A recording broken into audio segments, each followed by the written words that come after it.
Here is the hall of ceramics that we're approaching. I'm just curious. I know that Xinjiang in Anhui province, that I'll visit later on in the trip, was notable for the ceramics that ultimately spread around the world, I think in the 18th or the 17th century. But I'm curious to see if any of the bronze work from the early Shan period is here too. Look at how the grass is growing out of the roof. I suspect this building gets little activity from tourists, Chinese and Europeans alike. Not as well maintained. Strong predominance here of green rather than blue. I don't know if this center part between these two stairs, that in itself is between the two outlier stairs, was used exclusively for the emperor, well, that's just decoration. And you can see that this stonework has been worked, and some piece added there for some reason. How old this is, I don't know. Are we walking on the original steps that the emperor might have walked on? Or did he ever have occasion to come to a building that might have been used for reasons totally unrelated to his daily life? I mean, directly. All of these buildings would have been used in the emperor's time for all the support services of life, but the irony is that it was almost all dedicated to that one person. Certainly, I think there were something like 5,000 people dedicated to the growing of food for the emperor. The gardens, the royal gardens, all etc., etc. I'm sure from that they fed themselves and the rest of the retinue. But again, the point was, it was a small pyramid in which the emperor sat at the top, and an extremely powerful pyramid. I don't know what these roofs are made out of. I don't know if those pieces at the top are sculpted and then glazed over pottery or what. But they have a very glazed look. These interpretive panels on the outside of this building refer to various techniques used on pottery. I won't go into anything other than what I find novel, but crackle on the glaze. And as it says, the technical flaw in the kiln cooking of the pottery would create this crackle, but then it was ingeniously, as it says, used to create a charming natural decoration.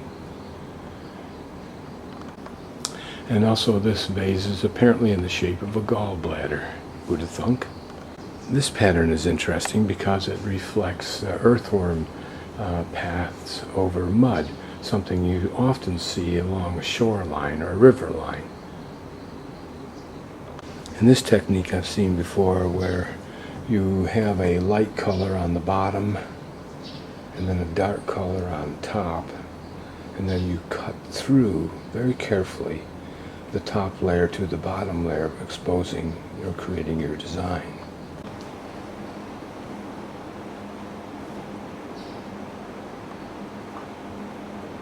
One wonders if these are massive beams of wood. Notice that the one on top is rounded and the ones below are square, that they're of different dimensions.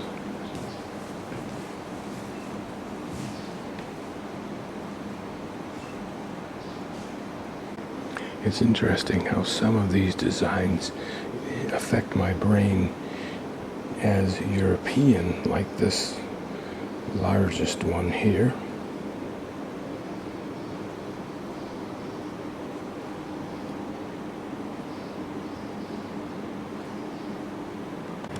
What's lovely about this one is the simplicity. Apparently during the period of this pottery that we're looking at, there was a transition away from the dominance of the imperial kilns at Xinjiang to private kilns. And the Kanji period, I remember, was a three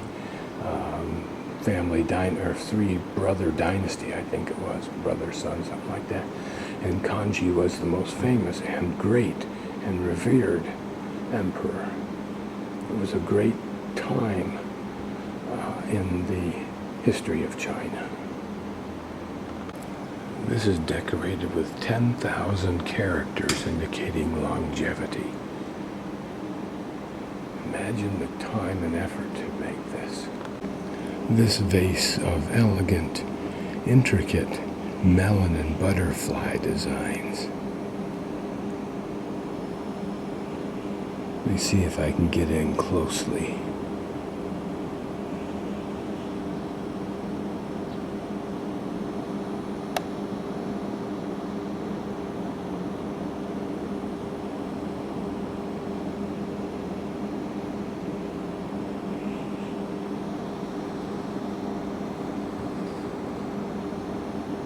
Some melons. I'm looking for the butterflies.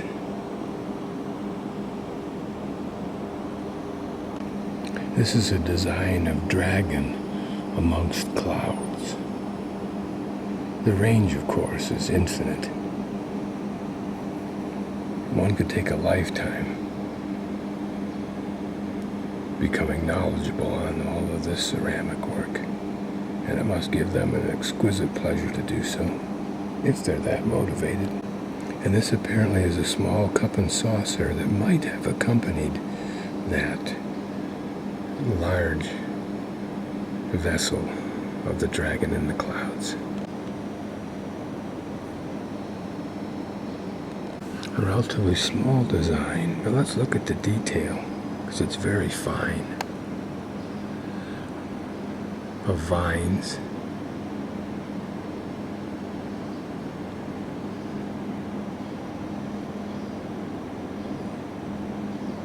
Such a simple, refined taste. This beautiful, light-looking work is an incense burner.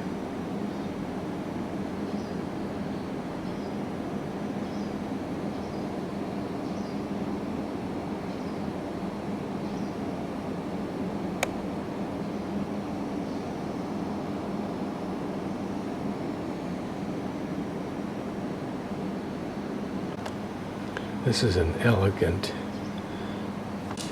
is an eggplant design for a pot. Is there anything other than elegant that you can call this? This is, of course, a tiny table, maybe 10 inches long, 6 inches wide. What would it have been for? To hold pots, flat plants, or that's probably too banal, who knows? I've passed by many other ceramics that are beautiful, even to this unsophisticated mind, but here's such a unique one, and so beautiful.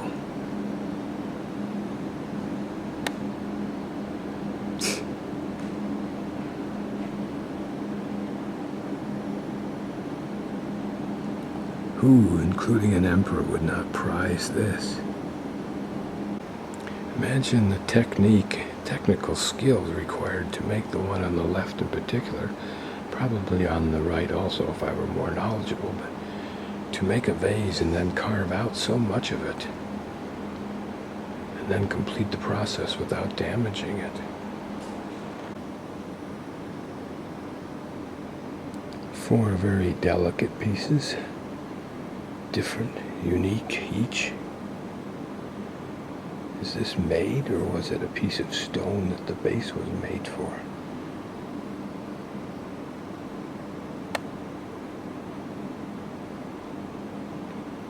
And this almost looking European. But if these were 1600, 1700 pieces, that may well be exactly during that era. This building was built during the Ming period. And then later it became the Palace of Princes.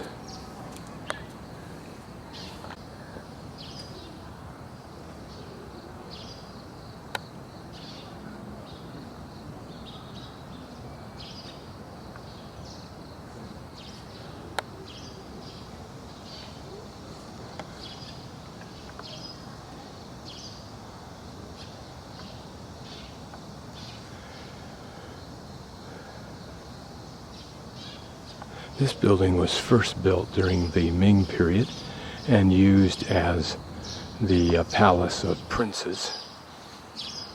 Then later it was changed and was used for holding the ceremony of the tea party for classic lectures. And then at later time it was used when foreign envoys presented their documents to the Dowager Shishi. So great personages would have walked through these doors from all the countries of Europe and maybe America.